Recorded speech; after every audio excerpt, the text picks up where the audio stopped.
Hey, I was just looking at the analytics on last night's unsubscribe video, and not a single one of you guys were able to follow directions. Nobody unsubscribed after watching that video, and for that, I'm grateful. And you know what I really enjoyed was the comments. It's something I've always enjoyed with each and every one of these videos, is reading the comments. And last night's, they were heartfelt and genuine and warm, and I'm appreciative of that also. And to give back a little bit, I'm going to give a giveaway. I've got a bunch of Amazon gift cards. I got some ECC merch I'm going to give out. So this Friday, I'm going to run a program. It's called a random comments selector. I'm going to use the comments posted on that unsubscribe video, and we'll give some things away to you guys on Friday. So I hope you enjoy that. On to today's video, a 2012 Caprice PPV. I had bought this at the state auction here. It was the very last auction that was held before everything got shut down. I had to look up the date because every day feels the same anymore. It was March 5th. Was the inspection day. They had 6 Caprices sitting on the lot. They had a whole bunch of Tahoes. Nearly all of them were just trashed. They were just beat, and there was not a lot left to them. This was the nicest Caprice sitting on the lot. I had also forgotten that I had taken some video of the car when I went to pick it up from the auction lot to bring it home. Let me show that to you right now. It's pickup day at the state surplus auction. I've got my Caprice PPV that I just bought, a title, paid $20 for a paper license plate, and a bag of keys. No service history, no paperwork on the car, what's been done to it. The good parts, well, I got new tires, I got new headlights, and cosmetically it looks pretty good. The bad though, on the front bumper, I've got some bumps and cracks right here. Inside, it's pretty clean. Check this out. 9C1, offset shifter, vinyl floors and so forth. Down here, tuning forks. I have no idea what these are for, I'm curious. If you know, you gotta let me know. One says 25 miles per hour, one says 40. I don't know if that's significant.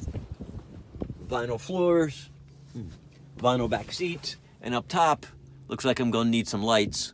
A ticket light and a rear dome light. When I was inspecting this car at the auction, I couldn't get the trunk closed, but I got it now. I just had to slam it really hard. I paid $4,900 for the car, and there was no additional fees added on whatsoever. I paid $4,900. Now, I did spend $10 for a certified check. I spent $8 to overnight that certified check, but that was it. That's all I paid for the car.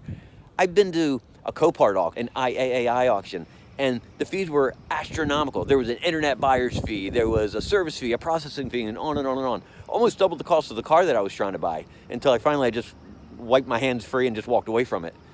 At this auction, I paid $18 over the price of the car.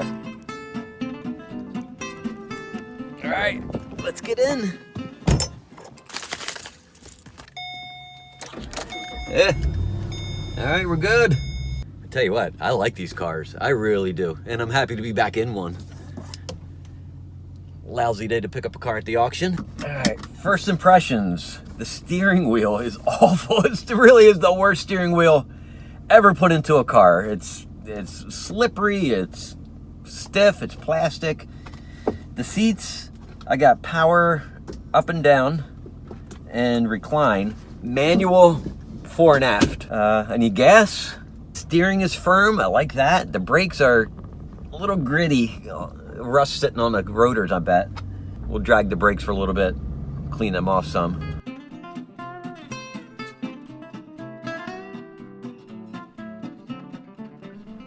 So if you're familiar with these cars, then you know they're made in Australia by Holden, rebadged as Chevrolets, brought into the United States specifically for sale to law enforcement only, never to the general public. They brought in about 16,000 of these cars, just under 16,000, and they came in 2 different engine configurations, a 3.6 liter and a 6 liter V8 that this has. Like all police cars, they have base model trim. You can see the blacked out mirrors, door handles, and the side piece. 18-inch wheels. This one has new headlights, almost brand new tires all around. Out back there's dual exhaust, and I still have the antenna on the trunk lid. And there's some cosmetic flaws in the bumper that I showed earlier, right there, you can see that. And the fender alignment right here, it sticks out a little bit. And I believe the front door is a slightly different shade of silver than the back door. However, I think with some polishing and buffing, that might blend a little bit. I don't know if it's just dirt or if it's just a color mismatch. So check this out. When you go to these auctions, the key is already sitting in the ignition of the car. You just simply jump in the car and start it up and you go through it. This is the key that was in the ignition at the time of the inspection. And when you crank the key, nothing but a click. And for half the day at the inspection, nobody could start the car. That is until one of the other guys that was doing an inspection on this car went to the lot attendant, told him about the problem. That lot attendant came back with all three of these keys. What we found out is one will go into the ignition and it turns but clicks, and it will also lock and unlock the doors. The other goes into the ignition, will not turn, does not lock and unlock the doors. Clearly it's a key to another car. And only one, this one, does all the function it's supposed to do. Something that's interesting about these keys is that this is the one that does everything. And you can see the orientation is different than these other two. Whether that means something or not, I don't know. I'm curious though if there's another Caprice that was purchased at this auction that is missing a key. With the engine running, you can see a little bit of wobble on the crank pulley. And the coolest part is there's no obvious ticking coming from the engine. And I wanted to take a look at the cabin air filter just as an indicator as to the type of maintenance this car may have had. And that is not terrible. It's actually a little better than I expected. I mean, I've seen a lot worse. So what do you say we go for a drive?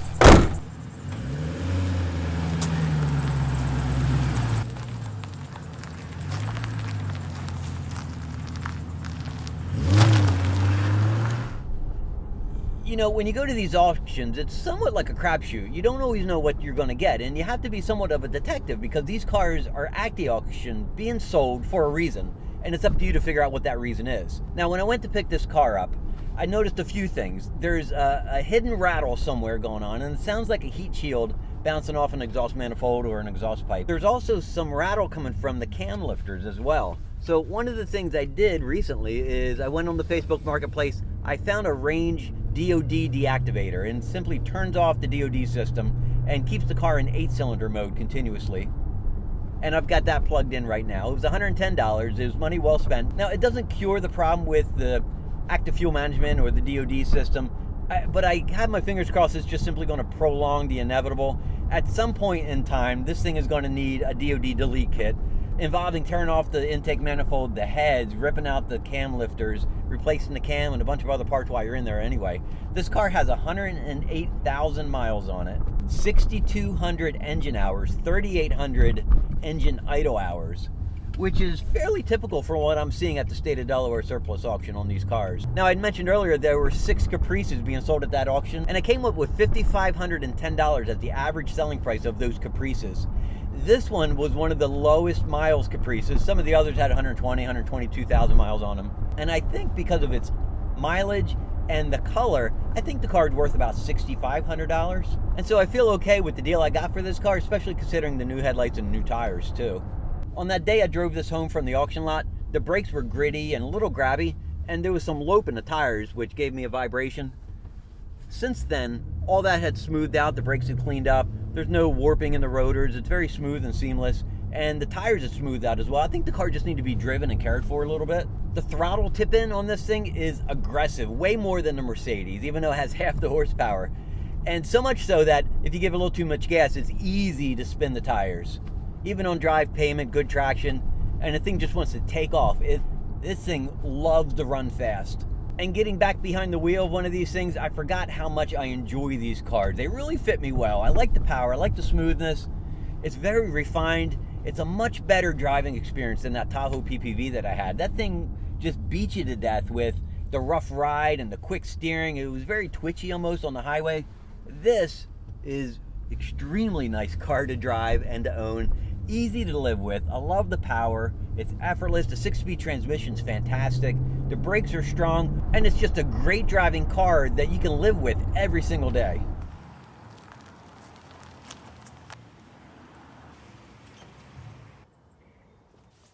Look, these are some special cars, and in the famous words of Ferris Bueller, they are choice. And if you have the means, I highly recommend you get one. Otherwise, I hope you enjoyed the video on the Caprice, and as always, I'll see you tomorrow.